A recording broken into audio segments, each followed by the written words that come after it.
আসসালামু আলাইকুম ওয়া রাহমাতুল্লাহি ওয়া বারাকাতুহু। বিসমিহি ওয়া তাআলা ওয়া নুসাল্লি আলা রাসূলিহিল কারীম, আম্মা বা'দ। ধর্মপ্রাণ প্রিয় মুসলিম ভাই বোনেরা, আশা করছি আপনারা প্রত্যেকে ভালো আছেন। সেই প্রত্যাশা নিয়ে উপস্থিত হয়েছি আমি অলিউল্লাহ আমজাদ। দর্শক, আজকে আমরা ইসলামের অন্যতম একটি সৌন্দর্য নিয়ে আমরা আলোচনা করব ইনশাআল্লাহ। ডক্টর আব্দুল্লাহ জাহাঙ্গীর স্যার রাহিমাহুল্লাহ প্রায় সময় তিনি একটি কথা বলতেন, আপনি যদি ইসলামকে নিয়ে অ্যানালাইসিস করেন, ইসলামকে নিয়ে আপনি গবেষণা করেন, তাহলে দেখতে পাবেন আল্লাহ সুবহানাহু ওয়া তাআলার প্রদত্ত বিধানগুলো পালন করা এবং সাথে সাথে রাসূলুল্লাহর সুন্নাহগুলো সঠিক মতো মেনে চলা। এর সাথে সাথে তৃতীয় যে বিষয়টি আপনি পাবেন সেটি হচ্ছে কোরআনুল কারীমে আল্লাহ সুবহানাহু ওয়া তাআলা একাধিকবার এবং রাসূলুল্লাহ সহিহ সুন্নাহর মধ্যে একাধিকবার তিনি আমাদেরকে যে বিষয়ের প্রতি অনুপ্রাণিত করেছেন, যে বিষয়ের প্রতি তিনি আমাদেরকে আশা জাগিয়েছেন এবং যে বিষয় তিনি বারবার আমাদেরকে উদ্বুদ্ধ করেছেন, সেটি হচ্ছে অন্যের প্রতি সহানুভূতিশীল হওয়া, ভ্রাতৃত্বের বন্ধনে আবদ্ধ হওয়া, অন্যের প্রতি দয়ার দৃষ্টিতে তাকানো, অন্যের প্রতি অনুগ্রহ করা। এই বিষয়গুলো ইসলামের অন্যতম একটি সৌন্দর্য হিসেবে আমরা বিবেচিত করতে পারি। আল্লাহ সুবহানাহু ওয়া তাআলা পবিত্র কালামুল্লাহর মধ্যে তিনি বলছেন, ইন্নাল্লাহা ইউহিব্বুল মুহসিনিন, নিশ্চয়ই আল্লাহ তাআলা যারা মহসিন তাদেরকে তিনি ভালোবাসেন। যারা হৃদ্যবান, যারা অন্যের প্রতি ভ্রাতৃত্ব সৃষ্টি করে, যারা অন্যের প্রতি অনুগ্রহ করে, যারা অন্যের প্রতি অনুগ্রহশীল, তাদের প্রত্যেকেই আল্লাহ সুবহানাহু ওয়া তাআলা ভালোবাসেন। সুবহানাল্লাহ। সহিহ বুখারীর 2442 নম্বর হাদিসের বর্ণনাতে এসেছে, নবী করিম সাল্লাল্লাহু আলাইহি ওয়াসাল্লাম বলছেন, মান কানা ফি হাজাতি আখিহি কানা আল্লাহু ফি হাজাতিহি ওয়া মান ফাররাজা আন মুসলিমিন কুরবাতাম মিন কুরাবিদ দুনিয়া ফাররাজাল্লাহু আনহু বিহা মিন কুরাবি ইয়াউমিল আখিরাহ। রাসূলুল্লাহ সাল্লাল্লাহু আলাইহি ওয়াসাল্লাম বলছেন, যে ব্যক্তি তার কোনো ভাইয়ের প্রয়োজনে তার সাথে থাকবে, আল্লাহ সুবহানাহু ওয়া তাআলা তার প্রয়োজনের সময় তার পাশে থাকবেন ইনশাআল্লাহ। সাথে সাথে যে ব্যক্তি তার কোনো ভাইয়ের থেকে দুনিয়াবি কোনো অনিষ্ঠা, কোনো দুঃখ, দুর্দশাকে প্রতিহত করে, আল্লাহ সুবহানাহু ওয়া তাআলা কিয়ামতের ময়দানে, কিয়ামতের দিবসে যে দুর্দশা আছে সেগুলো থেকে তার জন্যও তার দুর্দশাগুলোকে তিনি দূরীভূত করে দেবেন। সুবহানাল্লাহ। তার মানে কোরআন এবং সুন্নাহর আলোকে আমরা বুঝতে পারলাম ইসলামে সহানুভূতিশীল হওয়া, অন্যের প্রতি যত্নবান হওয়া, অন্যের প্রতি দয়ার দৃষ্টিতে তাকানো, এটার গুরুত্ব অপরিহার্য এবং অপরিসীম।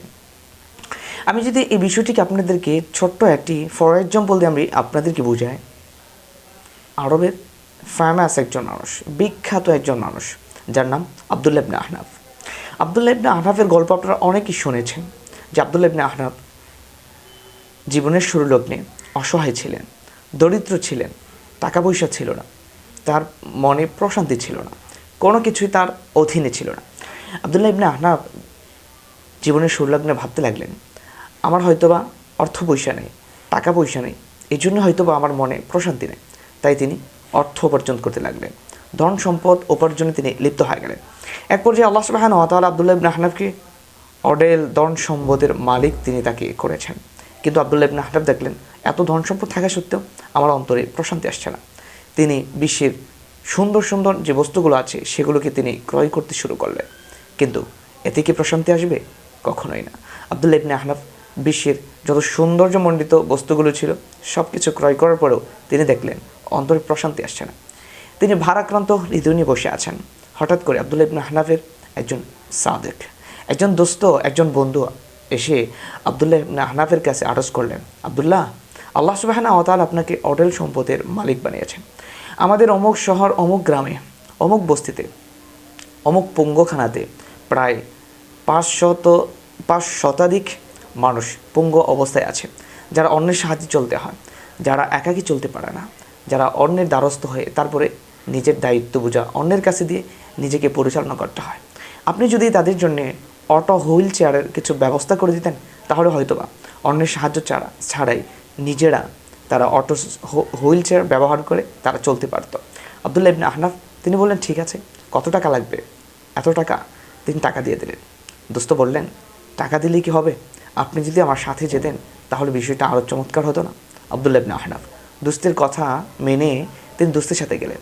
গিয়ে দেখলেন অসংখ্য মানুষ সেখানে পঙ্গু, সর্বপ্রকারের মানুষ, সর্ববয়সের মানুষ সেখানে উপস্থিত।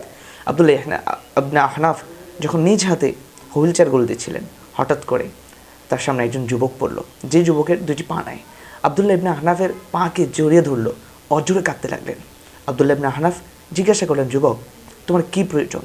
তোমার হুইল চেয়ার ছাড়া অন্য কোনো কিছু যদি প্রয়োজন হয় আমাকে বলতে পারো, নির্দ্বিধায় বলতে পারো, আমি তোমার সেটার ব্যবস্থা করার দেবো ইনশাআল্লাহ।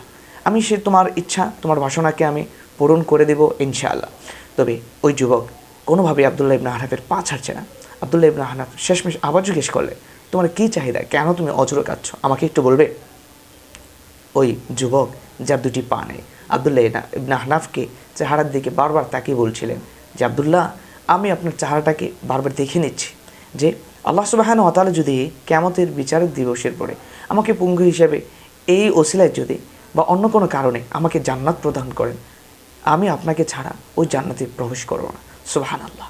তার মানে আমরা যদি অন্যের প্রতি সহানুভূতিশীল হয়, অন্যের প্রতি দয়ার দৃষ্টিতে তাকায়, আমাদের সমাজে যারা অসহায় আছে, যারা আমাদের সমাজে অসচ্ছল, তাদের প্রতি যদি আমরা মায়ার দৃষ্টিতে তাকাই, ইনশাআল্লাহ আল্লাহ সুবহানাহু ওয়া তাআলা আমাদের প্রতি ওই আখিরাতের ময়দানে মায়ার দৃষ্টিতে তাকাবেন।